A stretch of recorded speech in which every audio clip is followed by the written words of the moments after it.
Hey guys, আসসালামু আলাইকুম। আজকে আমি তোমাদের সামনে কাতলা মাছ দিয়ে সবজি রান্না করে দেখাবো। তাই তোমরা এখন দেখো আমি কিভাবে রান্না করছি। প্রথমত আমি কড়াই চাপিয়ে দিয়েছি। কড়াইটা চাপিয়ে দেওয়ার পর তেল দিয়ে দিয়েছি পরিমাণ মতো। তেলটা একেবারে কড়া করে নিতে হবে, না হলে কিন্তু এই সবজি টবজি মাছ টাছ লেগে যাবে কড়াইয়ের মধ্যে। তো তোমরা এখানে দেখতে পাচ্ছ আলু, ঢেঁড়স, তারপর ডাঁটা, তারপর বেগুন, আর এটা হলো কাতলা মাছ। বেশি নাই, সামান্য আছে, আমরা একবেলা খাবো যার জন্য। আর এই দিকে রাখা আছে বেগুন, কচি কচি বেগুনগুলো গরম ভাতের সঙ্গে ভাজা খেতে কার না মজা করে। তো প্রথমে আমি দিয়ে দিলাম আলু। আলুগুলো আমি এখন লাল করে ভেজে নেব, তাহলে সবজি ভেজে দিলে না তরকারি এমনিতেই সুন্দর করে। প্রথমে আমি দিয়ে দিলাম আলু। এখন আলুগুলো আমি ভাজলাম, এখনও ভাজা হয়নি, ভাজবো। তো কে কে রান্নাবান্না পছন্দ করো আমাকে একটু কমেন্ট করে বলবে। আমাকে কিন্তু রান্নাবান্না করতে প্রচণ্ড ভালো লাগে। আমাকে যদি বলো সারাদিন রান্না করতে, আমি সারাদিন রান্না করতে রাজি। আমাকে রান্নাবান্না এতটাই ভালো লাগে বলার মতো না। তো তোমরা দেখতে পাচ্ছ এইদিকে আলুটা হচ্ছে, আর আমি এইদিকে তোমাদেরকে বক বক করে আমার কথাগুলো শোনাচ্ছি। জানি না আমার ভিডিও তোমাদেরকে কেমন লাগে না লাগে, বাট আমাকে ভালো লাগে রান্না বান্না করতে, তাই আমি রান্না বান্নার রেসিপিটা তোমাদেরকে দেখাচ্ছি। আমি শুধু যে ভিডিও করি তা না, বাড়িতেও কাজকাম করি। তো তোমরা দেখতে পাচ্ছ এখানে মাছ আছে, তারপর এগুলো আছে, সবগুলোই আমি ভেজে নেব। তার আগে আলুটা ভাজা হবে, তারপর একটা একটা করে সব কিছু ভেজে নেব। আর কীভাবে রান্নাটা করছি তোমরা দেখো, তাহলে তোমরাও আমার মতো রান্না করতে পারবে। ভাই আমি সবসময় ভিডিও করি, মোবাইল নিয়ে পড়ে থাকি তা না। মেয়ে হয়ে জন্মেছি, বাড়ির কাজকামও করতে হয়, এ টু জেড সব কিছু পারি কাজকাম, রান্নাবান্না থেকে শুরু করে। বেগুনগুলো দেখে তো কাঁচাই খাওয়ার ইচ্ছে করছে, আমাকে বেগুন ভাজা খুব ভালো লাগে।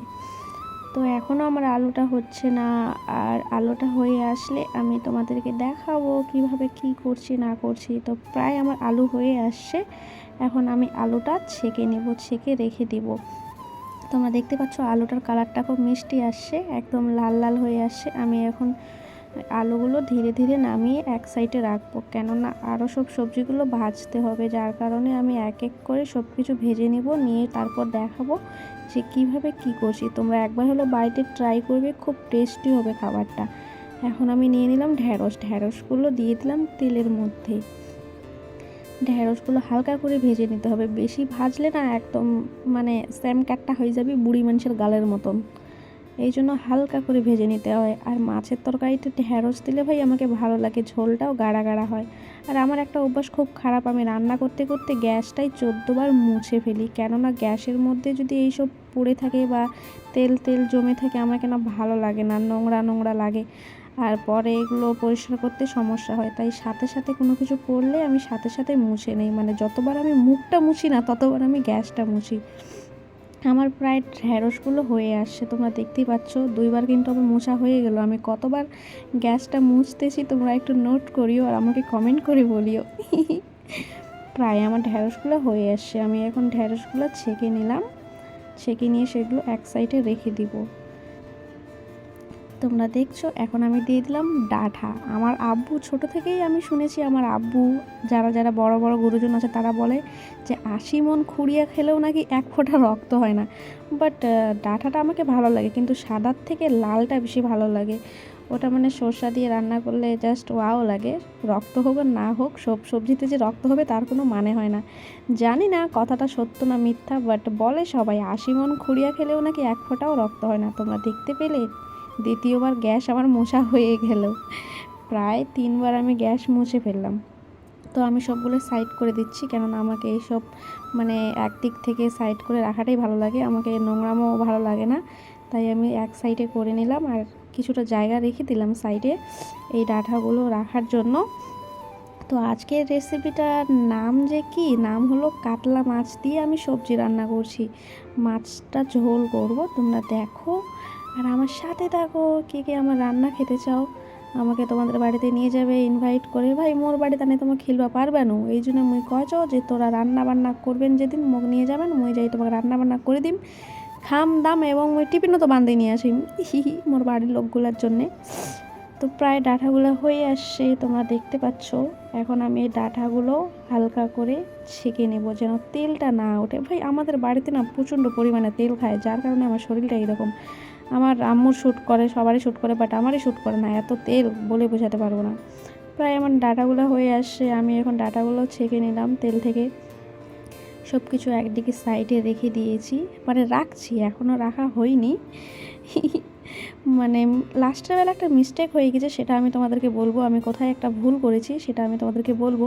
এখন তোমরা দেখতে পাচ্ছ আমি বেগুনটা দিলাম না, কারণ বেগুনটা দেওয়ার আগে আমি কড়াইটা মুছে নিলাম। দেখতে পাচ্ছ আবার কিন্তু গ্যাস মুছলাম, প্রায় 4বার হয়ে গেল আমার গ্যাস মোছা। এই তো মাছ আছে এখানে প্রায় 8 থেকে 10টা পিস আমার আছে, আমার মা বাবা ভাই আছে, আবার আমাদের হলুদ জন্য আছে। তো তোমরা দেখতে পাচ্ছ আমি এখন ধীরে ধীরে করে মাছগুলো কড়াইয়ের মধ্যে দিচ্ছি। তোমাদের সবারই মনে প্রশ্ন আসতে পারে যে মৌ সব কিছু ভাজলো বাট বেগুনটা কেন ভাজলো না। বেগুনটা না ভাজার একটা কারণ আছে, সেই কারণটা আমি তোমাদেরকে বলে দিব। আমি বেগুনটা না দিয়ে আগে মাছটা দিলাম, সেই কারণটা কি তোমরা যদি জেনে থাকো আমাকে কমেন্ট করে জানাতে পারো। এখন ভাবছি 2টা মাছ আছে, দিব কি না, কখনো কড়াইয়ের দিকে তাকাচ্ছি, কখনো মাছের দিকে। ফাইনালি বেশি চিন্তা না করে মাছের তেলগুলো ছুটিয়ে নিলাম, ছুটিয়ে নিয়ে মাছগুলোও দিয়ে দিলাম। মানে ভাবছি দিব কি না। তো ফাইনালি আমি দিয়ে দিলাম, মাছের তেলগুলো রেখে দিয়েছি। আর তোমরা এখন দেখতে পাচ্ছ আমি এক হাত দিয়ে মানে করতে পারছি না, কেননা সাঁড়াশি দিয়ে যদি আমি কড়াইটা চাপে ধরি তাহলে কড়াইটা নড়বে না, যার কারণে আমি মাছটাও উঠাতে পারছি না ঠিকমতো। ভয় লাগছে যদি আবার কড়াইটা উল্টে যায়। এই জন্য বলছি, ইস আজ যদি একটা জামাই থাকতো পিছন দিক থেকে জড়াই ধরতো আর বলতো বাবু তুমি রান্না করো, আমি ভিডিও করে দিচ্ছি। ফাইনালি ফোনটা আমি নিচে রেখে মাছগুলো প্রায় লাল করে ভেজে তুলে নিয়েছি। তোমরা দেখতেই পাচ্ছ মাছগুলো এক সাইডে রেখে দিয়েছি। আর বেগুন না দেওয়ার কারণ একটাই ছিল, তখন যদি আমি বেগুনগুলো দিতাম না পুরো কড়াইয়ের তেলটাই চুষে নিত, যার কারণে আমি বেগুনগুলো লাস্টে দিলাম। শুধু ভিডিওর দিকে আর আদার্স দিকে যে পাকামো থাকলে হবে বা চালাক থাকলে হবে সেটা না, রান্নার দিকেও চালাকি থাকতে হবে, কেননা কিভাবে আয় হবে, কিভাবে উন্নতি হবে সেই দিকটাও লক্ষ্য রাখতে হবে। শুধু তেল দিয়ে যে রান্না করতে হবে তা না। তো বেগুনগুলো না দেওয়ার কারণ এটাই ছিল, আমি যদি তখন বেগুনগুলো দিতাম, বেগুন এমনিতেও অনেক তেল চুষে নেয়, যার কারণে আমি আগে মাছগুলো ভেজে নিয়েছি। তোমরা দেখতেই পাচ্ছ একটাও মাছ কিন্তু ভেঙে ফেলিনি আমি। আর আমাকে রান্নাবান্না ভালো লাগে, তাই আমি জানি কোনটা কীভাবে রান্না করতে হবে না করতে হবে। তো এখন বেগুনগুলো আমি ভেজে নেব। বেগুনগুলো তখন যদি আমি দিতাম এতক্ষণ আমার একটাও তেল থাকতো না, আমাকে আবার দুবার তেল দিতে হতো। এত তেল দিলে গ্যাস হয়ে যাবে। সামান্য একটা সবজির জন্য আমি চাই না গ্যাস হয়ে বাস্ট হয়ে মজ্জাও এই জন্য বেশি তেল দেওনি, বোঝা পাইছেন তোরা। তো বেগুনগুলো পুরোটাই লাল লাল হয়ে আসছে, তোমরা দেখতেই পাচ্ছ কত সুন্দর করে। ভাই বেগুন আমাকে অতটা ভালো লাগে না, আমি পছন্দ করি না, কিন্তু আমি না করলে কি বাড়ির কেউ করবে না নাকি? বাড়িতে আছে যারা বেগুন পছন্দ করে, বাট আমাকে না বেগুন ভালো লাগে না। বেগুন ভালো লাগে, বেগুন ভর্তাটা ভালো লাগে, বাট সবজি ভালো লাগে না বেগুনের। এখানকার মধ্যে আমি শুধু মাছটাই খাবো আর এই ঢ্যাঁড়সটাই খাবো, আলুটাই খাবো, আর ডাঁটাও খাবো না, বেগুনও খাবো না, আমাকে অতটা ভালো লাগে না।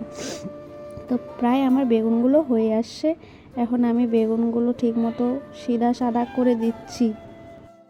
অনেকটাই তেল বেগুনগুলো চুষে নিয়েছি, তোমরা দেখতেই পাচ্ছ। এখন আমি বেগুনগুলো এক সাইডে তুলে নিচ্ছি, একটা একটা করে ধীরে ধীরে তুলছি যেন তেলগুলো সহ না উঠে যায়। সব তেলগুলোই আমার খেয়ে নিল শাল আর বেগুন, কি আর বলবো। তো গাইস, তোমরা কি খেতে চাও আমার হাতে রান্না? তো কমেন্ট করে বলবে। আর এখন দেখতে পাচ্ছ এটা হলো কালা জিরা, কেননা মাছের মধ্যে কালা জিরা দিলে খুব ভালো করে। ভাই কি বলবো, এক হাত দিয়ে করতে পারছি না, এই জন্য কখনো ফোনটা ধরছি তো কখনো এগুলো করছি। কালা জিরাটা নিলাম, নিয়ে আমি তেলের মধ্যে দিয়ে দিলাম। আর প্রত্যেকটা রান্নার মধ্যে যে কালা জিরা দিতে হবে তা না, মাছের মধ্যে কালা জিরা দিলে ভালো হয়। আর সবার প্রথমে কালা জিরাটা দেওয়াই বেস্ট, কারণ কালা জিরাটা যদি ফোটে তাহলে সবজিটা খুব ভালো হয় আর টেস্টি হয়। এক হাত দিয়ে পারছিলাম না, তাই আমি একটু গ্যাসটা কমিয়ে দিলাম, দেওয়ার পর কালা জিরাটা দিলাম। আর এখানে আমি আগে থেকে আদা, শুকনো লঙ্কা আর জিরা পরিমাণ মতো বেটে নিয়েছিলাম, মিক্সচারের মধ্যে বেটে আমি এখন দিয়ে দিলাম। ওই কালা জিরা আর তেল ছিল তার মধ্যে আমি দিয়ে দিলাম, পারছিলাম না এক হাতে, যার কারণে আমি জোরে জোরে ঝাঁকাচ্ছিলাম। ঝাঁকানোর পর এখন আমি এটা নাড়াই দিলাম যেন পুড়ে না যায়। এখন আমি এটার মধ্যে জল দিব, কেননা অনেকগুলোই লেগে আছে, যার কারণে আমি জল নিতে গেলাম। জল নিয়ে এটার মধ্যে দিয়ে দিলাম, জল দিয়ে একটু হালকা করে ধুয়ে নিচ্ছি। আর এই সাইডে তেলগুলো রেখে দেওয়াই আছে, তেলগুলো আমি মশলার মধ্যে দিয়েই ভেজে নিব। এখন আমি পরিমাণ মতো জল দিয়ে দিলাম, যেই মশলাগুলো লেগেছিল সেগুলো এখন আমি কড়াইয়ের মধ্যে ঢেলে দিব। তোমরা দেখতেই পাচ্ছ আমি এখন কড়াইয়ের মধ্যে ঢেলে দিলাম। দেওয়ার পর এখন এখানে কি কি মশলা দিতে হবে না দিতে হবে তোমরা জাস্ট আমাকে দেখো। প্রথমে তো আমি হলুদ দিয়ে দিলাম, হলুদ দেওয়ার পর নাড়াই নিলাম, নেওয়ার পর আমি এখন দিয়ে দেবো লবণ। এখন ভাবছো যে চামচ দিয়ে কেন লবণ দিলাম না, কিন্তু আমার লবণটা না হাতের মধ্যে দিয়ে দিলে আমি বুঝতে পারি, চামচ দিয়ে আমি আন্দাজটা পাই না। তাই কিছু কিছু জিনিস আছে হাতেরও টেস্ট আছে, হাত দিয়ে মাখাই দিলে অনেক কিছুই টেস্ট হয়। তোমরা দেখতে পাচ্ছ আমি কিন্তু আবার গ্যাসটা মুছলাম। তো তাই আমার কমফোর্টেবল মনে হয় হাত দিয়ে, যার কারণে আমি হাত দিয়েই লবণটা দিলাম, নাহলে আমি আন্দাজটা পাই না। এখন এই মশলাটা কী করতে হবে, প্রচণ্ড কড়াভাবে ভাজতে হবে, কেননা মশলাটার উপরেই ডিপেন্ড করবে সবজিটা কতটা টেস্ট হবে। মশলা যদি ঠিকমতো ভাজা না হয় খুব গন্ধ করবে। আমি প্রায় 10 থেকে 15 মিনিট ধরে আমি মশলাটাই ভালো করে ফ্রাই করেছি। তোমরা দেখতেই পাচ্ছ কী সুন্দর, মানে হাতটা আমি নাড়াচ্ছি, চারিদিকে ঘোরাচ্ছি। মশলাটা ভালো করে ভাজতে হবে যেন গন্ধ না করে, এটা সবাই তোমরা মাথার মধ্যে রাখবে। মশলা যত ভাজবে কড়া করে, সবজিটা কিন্তু খেতে ততটাই বেশি টেস্ট হবে। তোমরা দেখতে পাচ্ছ ধীরে ধীরে মশলার কালারটা কত সুন্দর আসছে, মশলা থেকে যে তেলটা বের হয়ে আসতেছে। ভালো করে যত কড়া করে ভাজবে তেল কিন্তু ততটাই বেরিয়ে আসবে। তোমরা দেখে নাও কত সুন্দর করে কালারটাও চলে এসেছে এবং তেলটাও বেরিয়ে আসে। ফাইনাল লুক এটা। প্রায় মশলাটা আমার ভাজা হয়ে গিয়েছে, তাহলে আর কোনো গন্ধটন্ধ কোনো কিছু থাকবে না। আমি তো তোমরা তো দেখতেই পাচ্ছ, কথার মাঝখানে অনেক ভুল হচ্ছে, সেটা একটু বুঝে নিও। তারপর আমি জল দিয়ে দিলাম পরিমাণ মতো, যতটা জল লাগবে আলুগুলো ডাঁটাগুলো সিদ্ধ করার জন্য ততটা পরিমাণে জল দিয়ে দিলাম। এখন তোমরা কতটা ঝোল খাবে না খাবে সেটা তোমাদের ওপর। বাট দুঃখের বিষয়ে গাইস, সব কিছু ঠিকঠাক ছিল, লাস্টে এসে একটা ভুল হয়ে গেছে, সেটাও আমি তোমাদেরকে বলছি। ভুলটা হলো কি, এখানে জল টল লবণ টবণ টু জেড আমার সব কিছু দেওয়া হয়ে গিয়েছে। আমি এখন একটা একটা করে সব সবজিগুলো সেই ঝোলের মধ্যে ছেড়ে দিব, বেগুন আলু টালু সব কিছু দিব। তো ভুলটা কি, যে কি ফাইনাল লুকটা আমি কিভাবে তরকারিটা নামালাম, কতটা ঝোল নামালাম, সেটা আমি ভিডিওর মধ্যে দেখাতে পারলাম না, কেননা আমি তরকারিটা চাপিয়ে দিয়ে চলে গিয়েছিলাম ছাদে গিয়ে কাপড় মেলে দিতে গিয়েছিলাম। আর আসে দেখছি আমার রান্নাটা ফাইনালি হয়ে গিয়েছে। আমার মা গ্যাসটা অফ করে দিয়েছে, পরে আর ভিডিও করার আমার মনে ছিল না। তো তোমরা কতটা ঝোল খাবে না খাবে সেটা তোমাদের উপর ডিপেন্ড করবে। তো তোমরা তোমাদের পরিমাণ মতো জল দিয়ে ঝোলটা নামিয়ে নেবে। তোমরা দেখতে পাচ্ছ আমি সব সবজিগুলো দিলাম, দিয়ে হালকা করে নাড়াই নিলাম, কেননা মাছ দিয়ে নাড়ালে মাছটা ভেঙে যেতে পারে, যার কারণে আমি লাস্টে মাছটা দিয়ে দিলাম। আমরা এমনিতে ভাজা মাছ খেতে খুব ভালোবাসি, যার কারণে আমি 2-3টা ভাজা মাছ রেখে দিলাম, আর বাকি মাছগুলো ঝোলের মধ্যে দিয়ে দিলাম, হালকা করে নাড়াই নিলাম। নেওয়ার পর আমি এখন ঢাকা দিয়ে দিব। এখন লাস্ট ফিনিশিং কি হচ্ছে সেটা তোমরা দেখো, কিন্তু ফাইনাল লুকটা আমি দেখাতে পারলাম না। আমার সব কিছু দেওয়া হয়ে গিয়েছে, তোমরা দেখতেই পাচ্ছ। আর এখন আমি ঢাকনাটা চাপিয়ে দিলাম। সো গাইস, কেমন লাগলো আমার রান্নাটা কমেন্ট করবে।